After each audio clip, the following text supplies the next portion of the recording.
everyone and welcome to our YouTube channel. Today I'll show you how to hide or clear a show recently used files in Windows 11. To hide or remove these files, click on the three-dot menu bar. Next, click on Options from the menu.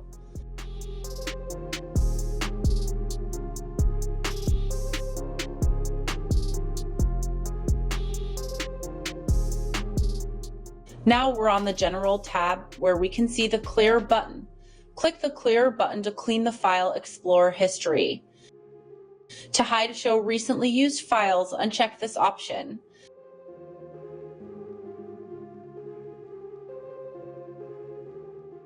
We can see that Show Recently Used Files is now hidden. If you want, you can also hide frequently accessed folders on the left side.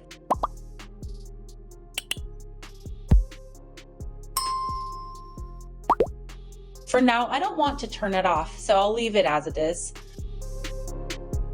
Click Apply and then OK to save your changes. These steps will help you manage and customize your File Explorer settings according to your preferences. Thank you for watching. We hope that you enjoyed the content and found it both informative and engaging.